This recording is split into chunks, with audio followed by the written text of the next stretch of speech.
Hey, here's some basic information about the film industry I wish I knew years ago. Get a chair! Smash it on my back! Remember, this is just my perspective, so if you want to add something or correct something, please feel free to share what you know. Let's make this information accessible. Knowledge is power.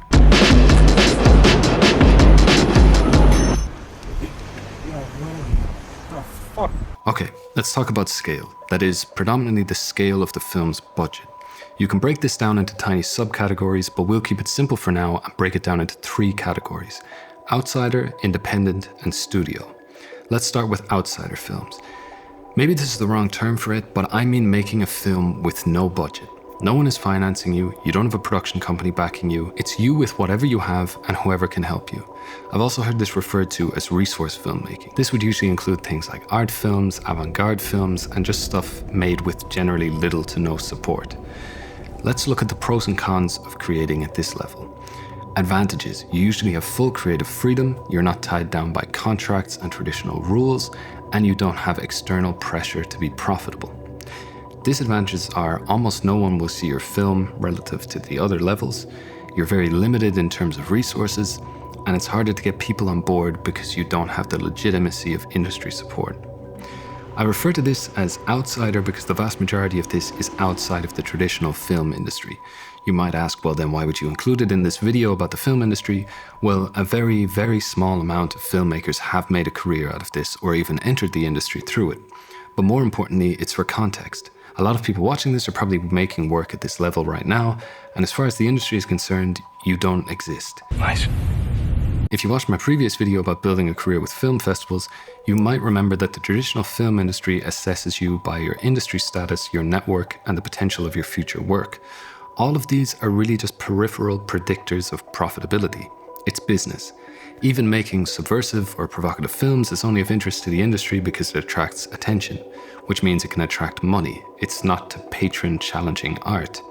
I mean, they make profit off of films that have alleged anti-capitalist and anti-establishment messages. Are we really not seeing the hypocrisy in this? It's bullshit. The point is, if you're making work in this category, you probably don't have status, a network, or demonstrable potential, and almost definitely don't generate enough revenue to be of interest. Remember, they're called film production companies. Their intention is to make money like in any other industry. The film industry doesn't care about the sanctity of art, in case that wasn't already obvious. So if you don't have a track record of generating profit or don't seem like you could do so down the line, you'll find it very difficult to break into the industry. If you want to make art for the sake of making art, this is your category. Maybe you don't want or need to have anything to do with the industry. That is an option, by the way, and for some reason I don't hear a lot of people mention it. Just in case you had your aha moment and you actually don't give a shit about the industry or making bigger projects, I wish you the best of luck. Godspeed, Nibbles. Godspeed. Now for the rest of you money-grubbing whores. I'm joking. If you've already made films on the outsider scale and it didn't fully satisfy you, and you have a bigger vision that needs resources, well then you need to move up to independent filmmaking. So what do I mean by independent? Well, originally it meant films that were produced outside of the established film studio system in the US. But in this context, I'm referring to films that the industry categorizes as low budget, which typically refers to budgets below $5 million. I guess we have to adjust for inflation and currencies from countries that don't have freedom units. This might seem high, but once you check how high studio budgets get, this will make sense. So let's weigh it up. Advantages. You now have the resources to do cool shit. Talented people, great equipment, cool locations are all much more achievable. Generally speaking, much more people will see your film as well. And you have the chance to break into and claim your place in the industry, which will make future projects easier to make. The disadvantages are you don't have full creative control anymore. The higher the budget, the less control you'll have as a filmmaker, most likely. You could even get completely removed from the process of making your own film depending on your contracts. Which brings us to the next disadvantage, which is that you're tied to contracts. And we'll get into more of that in a sec. Finally, you might also be expected to be somewhat profitable or at least break even at this level. I'd say somewhere in here, there's the sweet spot where you maintain enough creative control while having enough resources to make something really interesting. I am going to get to the truth. But you probably are going to have to earn that privilege. Don't get the idea that they're handing out full creative control to first-time filmmakers. Here's the tricky thing with being involved with production companies and budgets. You now have contracts and you're contractually and legally obliged to do certain things. And there's some important details that you need to know to protect yourself and your work. For example, a really important thing is Final Cut. I know I'm not talking about the editing software. Final Cut refers to being able to have the final say on the version of the film that's released. Do you know when it says director's cut on DVDs? That's when the director didn't have Final Cut for the version that was released in cinemas, so their version was included for the DVD release. So the version that audiences saw in cinemas was not the version the director intended. The same can happen for streaming platforms, of course. You might have even seen different versions of a film depending on what streaming platform you watched it on, which I find extremely annoying. When the director doesn't have Final Cut, the version that gets released was probably changed according to the wishes of the producers, executive producers, or investors of the film. By the way, this isn't necessarily better when it comes to public funding of films. They also have boards full of people who are trying to steer the film in a certain direction. I've heard some pretty nightmarish stories about this from other filmmakers. The point is, the higher you go on these budget levels, the more you have to protect yourself and your vision. There'll always be more people telling you what to do with the film. They'll take all the credit if it goes well and disappear if it goes badly.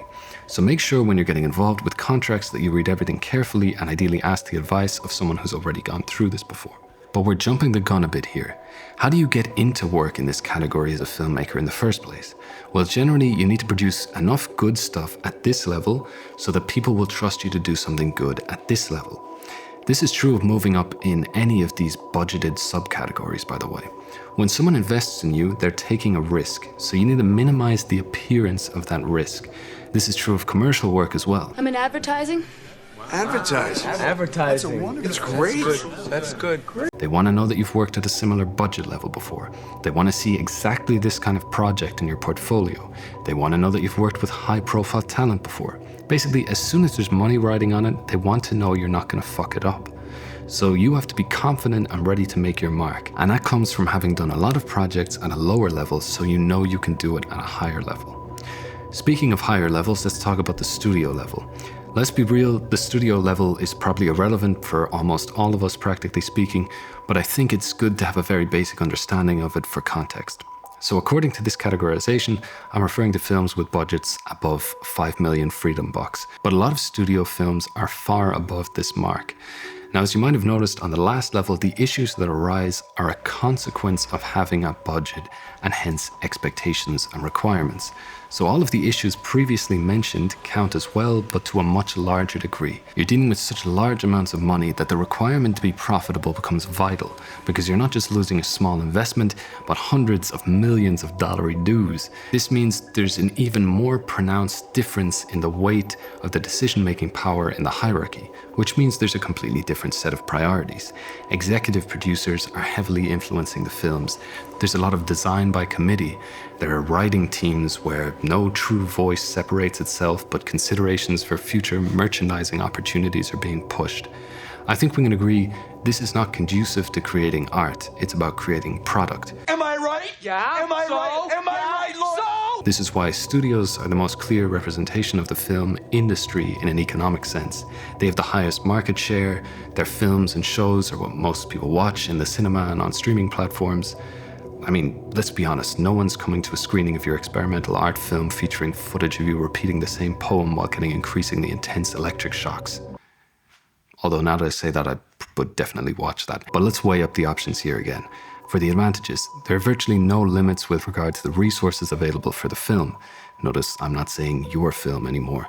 If you can convince them it needs to be in the film, they have the money to do it. Another thing is, once you've worked at this budget level, no one will challenge you for not having worked at a high enough budget level again, which is nice. And, of course, there's lots of money for you in it. In the disadvantages, you have little to no final creative control over the film. Keep in mind, this could damage your reputation and career if your name is on it and it ends up being terrible and you didn't even have a real say in it. Then the other thing is, your film is being made with the expressed intention to be very profitable. And if it's not, you're out. Okay, so that's a really basic summary there, kind of just brushing over the topics. I mean, of course, there's also crowd-funded films and publicly funded films that have their own set of challenges and advantages, but this should be a good start. Anyway, I think I might make a series trying to pass on the stuff I've learned, at least over the last few years, so please feel free to add anything you think could be useful. Let's make this information accessible to everyone instead of gatekeeping and locking this information in a tightly knit industry. Power to the people. Power to the people! There was a lot of money talk in this video, so let's leave with a nice positive message. Remember that if you're not at a high level in the industry, you're still contributing to art and culture by making something.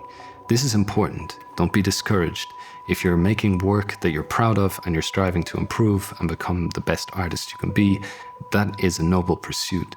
Remember, this industry aspect of filmmaking is a game. It's not representative of artistic merit or value. Now get the fuck out of here and make your film.